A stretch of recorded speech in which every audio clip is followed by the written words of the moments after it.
So this is a brief of what it takes to have all the equipment necessary just to go live for one single event with 2 shots, 2 people, and too much to do. We find a way to do it, don't we? Yeah, we do. We're on a road trip, sort of. Road trip. Work trip, and all the bags are packed and we're ready to go, and it's gonna be a fun weekend. So Yep. So what were we talking about? Booth Monkeys? What were we talking about? Booth? Hello Internet, Mr. BPG here, and I guess we're getting back to it, getting in towards the end. And I know where we left off was that moment I had with myself and the people who love me and care about me, who have these conversations with me on the regular. Why do you keep trying to create? Why do you keep trying to participate in media when you're not going to sell out, you're not going to do it their way? Why do you keep trying to live off of your dreams and not just live whatever reality they have set up for me? So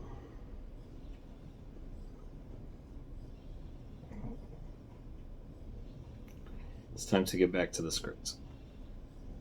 Okay. Interior car later. Ryan pulls up in the car. Dre waves goodbye to Candace from the window, and he joins Ryan in the car.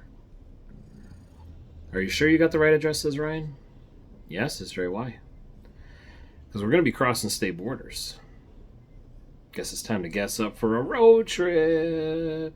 And then the car leaves it says theater parking lot, but that's obviously a mistake. They're outside of Candace's place where we just had that scene where they had that moment together, where he has this weekend to figure out how to save the booth, or he's going to have to start this new career. So, what are you doing exploring back there? Why are you up there with all that stuff? That's not a good enough excuse. Can you get out of there, please? Thank you. Interior gas station later. Ryan is paying at the cashier for his snacks. Dre's at another register talking to his manager. Alright, so let me make sure I got this straight.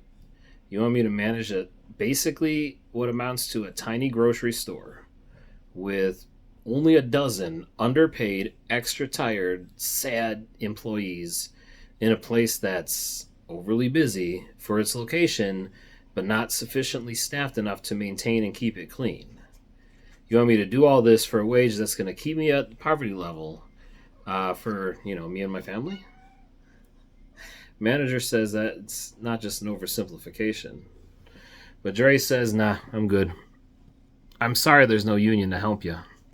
Feels like a very demanding job, being run by a big, greedy, next customer, please, says the manager, because, I don't know, I've worked my share of the soul-crushing cashier jobs, and while I did oversimplify it there as basically being a tiny grocery store with a bunch of underpaid employees, it basically is the truth.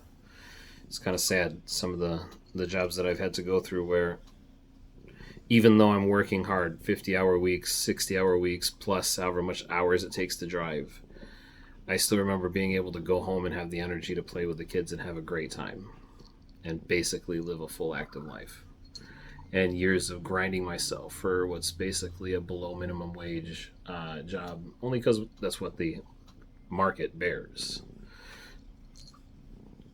The reality is going into these jobs every day does turn you into sort of that conformist zombie, because at least you get to eat at the end of the day.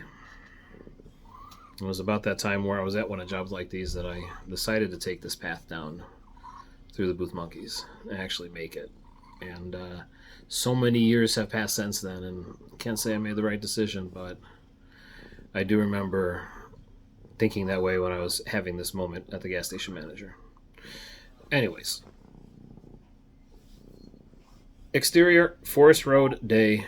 The car drives on the right lane through the middle of nowhere. So, I don't know why I had to misspecify right lane, but we're in America, so we drive to the right. Interior, car, day. Don't look at me like that. You're the one who can't jump.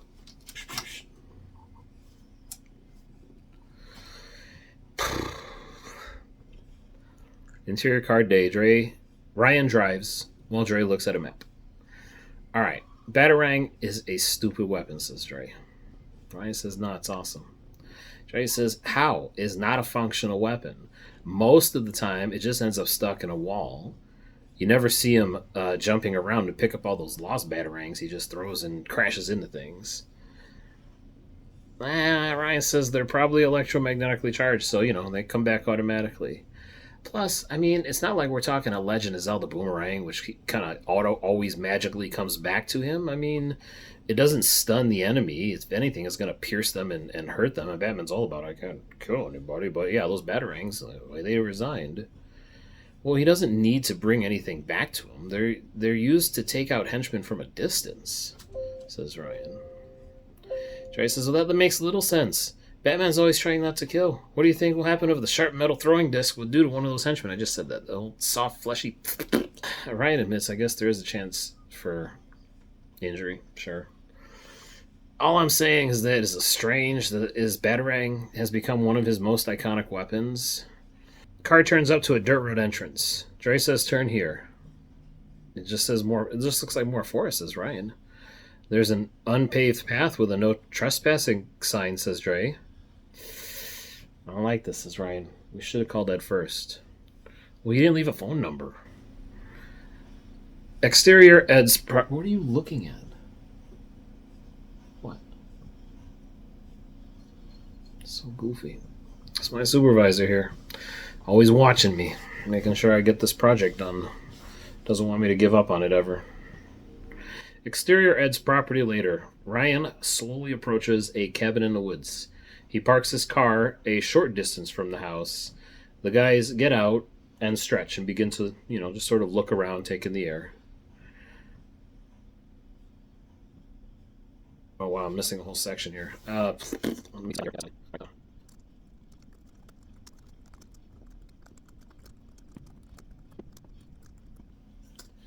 It's funny and literally not funny as I'm writing this segment here, as literally in the current news, like 5 or 6 people, maybe that's an exaggeration, maybe there's only 2 or 3 in the current news, but there's been a wave of people getting shot just for driving into the wrong neighborhoods. And it was funny that I wrote this years ago, and now as it's time to make this movie, the world is literally becoming what I wrote here. Ryan approaches slowly to the cabin in the woods. He parks his car a distance from the house. The guys get out to stretch when suddenly SFX, kaboom, shotgun blast. Ed is dressed in full camo and is standing across from them, suddenly visible, because obviously when he was in his camo, he was invisible. Let me get this fucking story.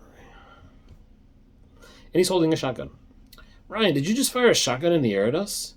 Says, no. No, says Ed, that would be dangerous. I shot the shotgun into the tree, pointing it away from you. If I shoot it in the air, it's got to land somewhere. That's just basic safety. Dre, but you did shoot that rabbit. It was just sitting in the direction you shot. Well, that was a complete accident, says Ed. Never let your guard down. Interior Ed's theater later. Do basically a jump cut of cutting away from Ed accidentally shooting that rabbit in the bushes, revealing his location.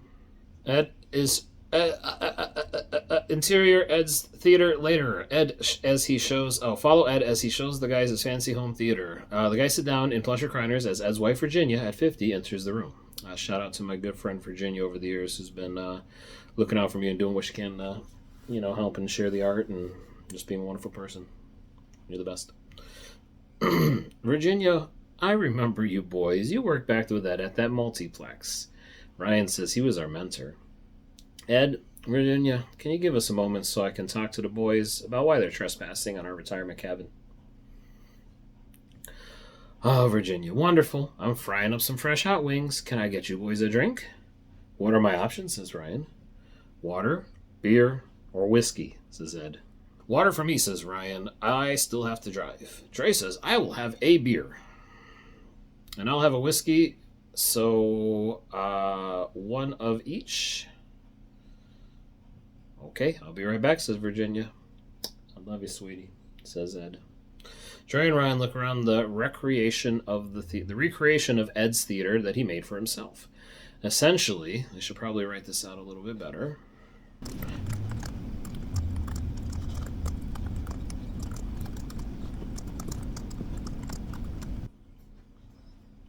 So I didn't specify when this movie takes place, but the whole idea is it takes place right around those 2000s where cell phones haven't quite taken over the world, and many people were still going to the theater for film up into the early 2010s when it started to become digital, and it just became a thing where you just had the home theater. And there's no need to go to the big theater because you had your home theater. It was pretty awesome when you had it all set up. I remember literally setting up home theaters for people, thinking to myself, shit, one day they're not going to need to come to the theater. Then I remember hanging out with my media friends and talking about how, streaming is really going to wreck everything that we do or make it different. Now, there's just so much content out there. And I feel like it's time to add this content to that pile, I guess. Sometimes I question it. But then I remind myself it's literally the only way I know how to make the money I need to make my bosses happy. Shout out. Ed has a large screen TV with many speakers, amps, preamps, hooked up to many media players. How do you live way out here and still work with us? It took us half a day just to get here. Ed says, well, we didn't move out here until I was forced to retire. We've had the cabin for many years, but I only used it on holidays now, before it became my fortress of solitude. Ryan says, well, it can't be a fortress of solitude. You live with your wife. Ed says, you know what I mean. Dre says, well, we miss you in the booth. Ed says, yeah? Have they destroyed the booth yet? Ryan says, that's actually why we're here. There was only one film theater left when we left the theater, and they want to get rid of it, so we're trying to save it. Why would you do that, said Ed. Yeah, why indeed? I'm trying to get to why I can't see. Why would you want to do that, said Ed? Why? So we could... Wait, what? You guys got to realize... I misspelled realize. Do you realize? You guys have to realize we lost the battle. It's over. They won. While we were busy working, there's nothing we can do. Trey says, well, we figure if we can get enough film lovers to sign a petition or something, the theater might keep a film booth open. Ryan says, we just need your help. We don't know how to order old films to the screen. We're going to use bullshit. That old movie we trained on for our screening, and we couldn't even find it. We were hoping you would tell us where it is. Well, none of that will matter, guys. The future is digital. Blasphemy, says Ryan. Ed says, oh. Jerry says, Ed, you taught us to be proud Booth Monkeys, film lovers. You changed. Ryan says, I guess you could say that Jenny got to me, but in reality, the whole industry is trending this way. Do you have any idea how much the distribution companies will pay for each film? Says Ed. Not really, since you were in charge of it. Cat, stop touching stuff. You're not... Quit touching the screen. Come on. It's just the cat. Guess what? Her butt. No! Okay. Sorry, I guess it wasn't the film. Ed taught us to be proud with monkeys. I just says that manager Jenny got him to reality.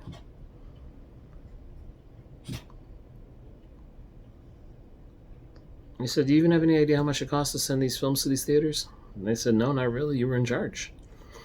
And he says, yep. Now the studios are investing millions to change the system so they could save billions. What about classic movies reels, That said, they've been scanning old movies to digital formats ever since the Star Wars. Soon anyone will be able to get any movie they want, whether it's over the internet, never having to leave the house. Dre, this is unbelievable. No, youngin', says Ed. You just haven't earned enough life currency to understand how that free market works. Dre says, life currency? Shout out to my daughter who came up with that concept. As I've been working on trying to get this all back around to the whole point of the story. Father reading a bedtime story to his daughter about the best job he had and the adventure he went on to try to save it. And the people he met along the way, the relationships he made, and the inevitable changing flow of time. Anyways, back to the script. Ed says, companies hate when their employees and will do all they can to pay them less for them. We're caught in an automation takeover worldwide. If the theater was smart, they should try to set up like this before the entire theatrical release model is destroyed by consumer laziness, basically. And that whole idea of life currency, youngin', is that you just haven't been around long enough to see how this system works and recognize how important it is to adapt, overcome. But before Ed can finish doling out what the true life currency is, Virginia enters the room. Virginia enters the room with a tray full of drinks and hot wings. She passes out the drinks and sets the food on the tray and the table between everyone. She walks to Ed and sits on his lap. Did you boys get what you were looking for, says Virginia. Trey says, I guess. Ryan says, you know what, we really just missed Ed. It was nice to see him. Oh well, we're happy to have you here. You guys gonna stay a while? Yeah, says Ed. You guys want to watch something? Trey says, we'd love to.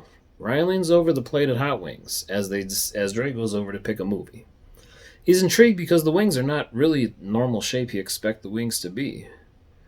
Ryan picks one up and, where did you get these chicken wings? They're huge. Oh, they're fresh. Boy, I love chicken wings. They're hot wings, says Virginia. Dre says, wait, what happened to the rabbit? And then Ed nods and smiles as Dre asks if yeah. So there's a little, they ate the rabbit joke, because, got to pay off that joke from accidentally shooting the rabbit in the first scene. Exterior, Ed's property, dusk. Ryan and Dre are walked to the car by Ed and Virginia. The guys stop at the doors of the car.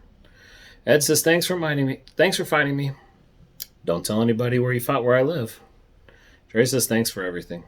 Ryan says, it's good to see you again. Dre says, thanks for that advice.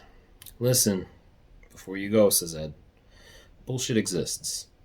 It was made up from the pieces of old destroyed film reels the movies the companies didn't want anymore.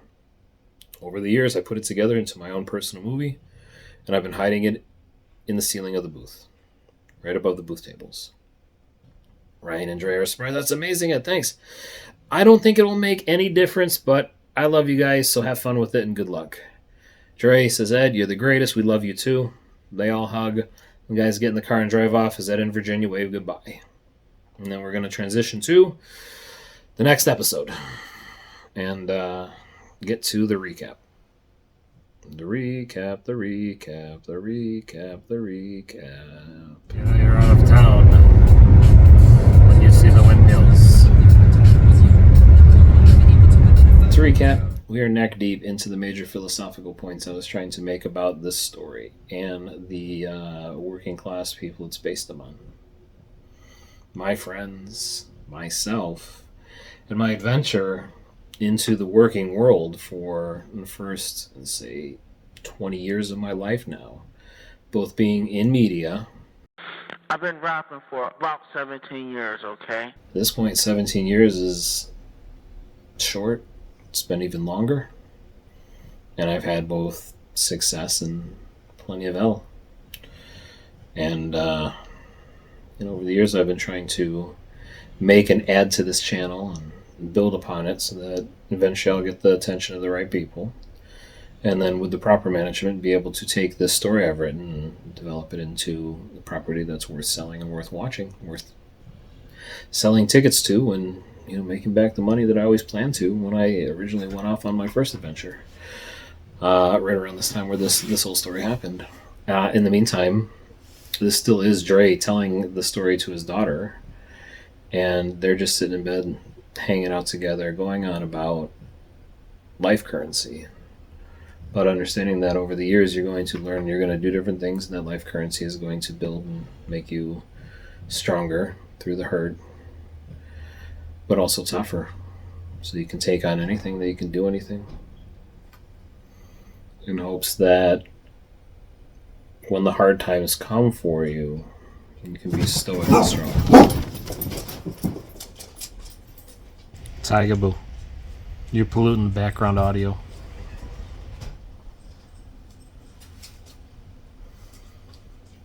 I don't know how to fix this. I don't know how to make it better. All I know is that I really want this to succeed, but it always seems the harder I work on this project, the worse things get for me. But that's what this project's all about. The whole concept of being able to say, okay, the only way I know how to make money, I'll say the only way because I know a lot of ways, but the best way I knew how to make money was what I learned a long time ago, selling lots of tickets to one event. And that event is supposed to be this Booth Monkeys concept. And with the idea being that when properly put together with people who actually know how to put it in front of a market, the ticket sales would be so enormous that it easily, pay all dues to the industry that I've been working underground in for years. Along with it being a really good story about love and family and everything else. But I realized I gotta catch up on the story, so let's get back to it. Where were we? What else you got to say? Okay, what else? What else you want to say? Okay. And? Just that? That's it? That's it? Okay. Yeah, that's right. Good boy.